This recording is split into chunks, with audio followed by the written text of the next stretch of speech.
ಮಲಪ್ರಭಾ ನದಿ ಎಡದಂಡೆ ಕಾಲುವೆಗೆ ನೀರು ಹರಿಸುವಂತೆ ನವಿಲುತೀರ್ಥ ಡ್ಯಾಂನ ಆಡಳಿತ ಅಧಿಕಾರಿಗಳಿಗೆ ಬಾದಾಮಿ ರೈತರು ಮನವಿ ಮಾಡಿದ್ದಾರೆ. ಬೆಳಗಾವಿ ಜಿಲ್ಲೆಯ ಸವದತ್ತಿ ತಾಲೂಕಿನ ಮೊನವಳ್ಳಿ ಇರುವಂತಹ ನವಿಲುತೀರ್ಥ ಡ್ಯಾಂ ನದಿ ತೀರದ ರಾಮದುರ್ಗ ತಾಲೂಕಿನ ಗ್ರಾಮಗಳು ಹಾಗೂ ಬಾದಾಮಿ ತಾಲೂಕಿನಲ್ಲಿ ಮಳೆರಾಯಿನ ಕೊರತೆ ಇದೆ.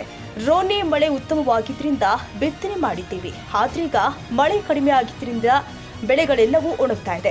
ಜನ ಜಾನುವಾರುಗಳಿಗೆ ಕುಡಿಯಲು ಕೂಡ ನೀರು ಇರದೆ ಪರದಾಡ್ತಾ ಇದ್ದಾರೆ. ಹೀಗಾಗಿ ಮಲಪ್ರಭಾ ಎಡದಂಡೆ ಕಾಲುವೆಗೆ ನೀರು ಬಿಡುಗಡೆ ಮಾಡಬೇಕು. ಶೀಘ್ರದಲ್ಲೇ ನೀರು ಬಿಡುಗಡೆ ಮಾಡದಿದ್ರೆ ಸಾಮೂಹಿಕವಾಗಿ ರೈತರೆಲ್ಲರೂ ಆತ್ಮಹತ್ಯೆ ಮಾಡಿಕೊಳ್ತೀವಿ ಅಂತ ಎಚ್ಚರಿಕೆ ಕೊಟ್ಟಿದ್ದಾರೆ. ಬಾದಾಮಿ ತಾಲೂಕಿನ ರೈತರಾದ ವೈಎಸ್ ದೇಸಾಯಿಗೌಡರು ಅಂತ ಹೇಳ್ರಿ, ತಾವು ತಮ್ಮ ನೀರಾವರಿ ಇಲಾಖೆಯವರು ಏನಂತಂದ್ರೆ ಬರುವಂಥ ಶುಕ್ರವಾರ ಬಿಡ್ತೇವಂತ ಅವ್ರದ್ದು. ಆದರೆ ನಾವು ರೈತರ ಮನವಿ ಏನಂತಂದ್ರೆ, ನೀವು ಬರುವಂಥ ಶುಕ್ರವಾರ ಬಿಟ್ರೆ ನಮ್ಮ ಪೀಕ್ ಒಣಗಿ ಹೋಗ್ತಾವೆ. ನೀವು ಬಿಡೋದು ಕರೆ ಆದ್ರೆ ನೀವು ಬಿಟ್ಟದ್ದು ವ್ಯರ್ಥ ಆಗುತ್ತೆ. ಆ ಉದ್ದೇಶಕ್ಕೆ ನಾಳೆ